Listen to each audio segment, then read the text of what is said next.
Welcome to today's Explainer. Have you ever wondered how great writers and speakers make hypothetical scenarios sound so incredibly cinematic and sophisticated? Well, today, we're looking at a really specific grammatical technique that takes standard what-if scenarios and just totally elevates them. Let's dive right into the grammar of alternate realities. Okay, let's dive into this. To really wrap our heads around how to build alternate realities, we need a high-stakes scenario.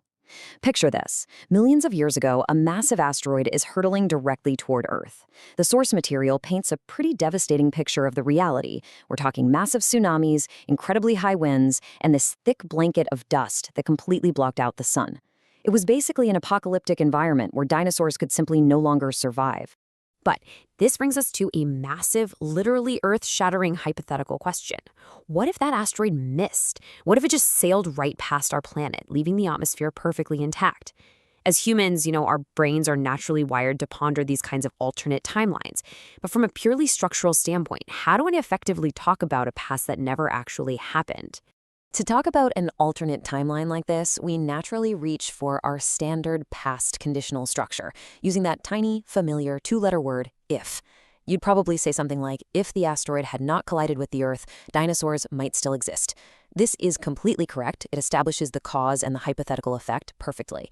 And it's really the foundational way we build a what-if scenario. Using that standard conditional, we can actually walk through all the specific details from the source text to paint our alternate reality. So if the asteroid hadn't hit, those disastrous tsunamis and high winds would not have happened. If dust hadn't blocked the sun, the Earth would have been much warmer. And the grand finale? If the asteroid had not collided with the Earth, dinosaurs might literally still be walking around today. Notice how every single one of these alternate consequences is anchored by that standard if framework. Section 1. The grammar secret, omitting if. Now, what's really fascinating here is how we can completely transform that standard structure. We start with our familiar phrasing, if the asteroid had not collided. But advanced writers use a fantastic trick. The word if is dropped entirely. To compensate for that, the subject, the asteroid, and the verb had just swap places. They invert. We get, had the asteroid not collided. Wow, right? It means the exact same thing, but it carries so much more cinematic weight. Had the asteroid not collided, dinosaurs might still exist. I mean, it sounds like the opening line of a blockbuster movie. Let's clearly define the mechanics of what we just saw, grounding this whole trick in the official grammar rule from chart 27 in our text. This technique is called inversion. It's basically a specific grammatical structure where the word if is deliberately omitted from the conditional clause. And to make sure the sentence still makes sense and clearly expresses a condition, the subject and the auxiliary verb are inverted, meaning they just trade places. Section 2.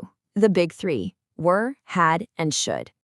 So the crucial point here is that you cannot just use this inversion trick with any random verb. There are 3 specific trigger words. First up is were. Take if I were you drop the if, swap the subject and verb, and it becomes were I you. Our second trigger is the past perfect had, which turns if I had known into had I known. And finally, should transforms if anyone should call into the incredibly professional should anyone call. Those 3 right there are your absolute keys to advanced conditionals. Section 3. The Outback Adventure. Testing your knowledge. Let's step out of the grammar classroom for a second and see how this builds out in the real world. Let's transport ourselves to the Pinnacles Desert in the vast Australian outback. It's this striking, incredibly harsh landscape. Definitely not the place you want to get lost, which makes it the perfect setting to run through some practical warm-up exercises and build an adventure narrative. Imagine you're gazing out at that endless desert and you think to yourself, if I were more adventurous, I would hike in the Australian outback. Okay, how would you elevate that sentence using our new rule? Think about our big 3 triggers. The word were is sitting right there. So we drop the if, invert the subject, I, and the verb were. And we get the answer, were I more adventurous, I would hike in the Australian outback. Excellent. Let's keep this interactive quiz going. Let's say you actually go on this crazy adventure, but it's a total secret. You say, if my friends had known about my trip, they would have told me to go there. We've got our second trigger here, the past perfect had.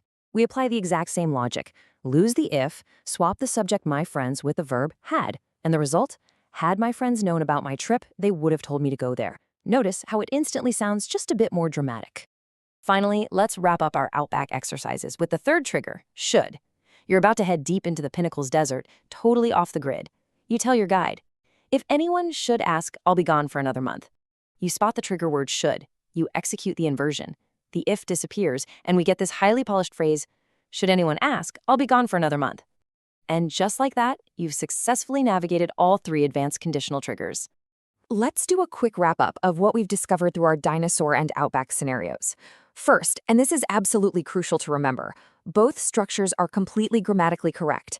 Using if isn't wrong at all. However, omitting if significantly elevates the formality and the stylistic flair of your communication. It is a real game changer to have in your kit. Just remember your big three, were, had, and should, and the core mechanic. You literally just invert the subject and the verb when the if vanishes. And this brilliantly illustrates the sheer elegance of this grammar rule in its purest form. Take this clean, dramatic example straight from the text. Had I known, I would have told you. I mean, it's crisp, it conveys deep regret perfectly, and it does the whole shebang with an incredible economy of words. It just flows beautifully off the tongue. We've explored devastating asteroids, sweeping deserts, and the secret mechanics of advanced English grammar today.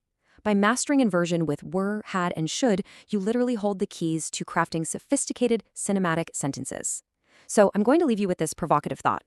As you go forward in your writing and speaking, what alternate realities will you create? Thanks so much for joining me on this explainer, and I really look forward to exploring more fascinating concepts with you next time. Keep learning and keep building those alternate worlds.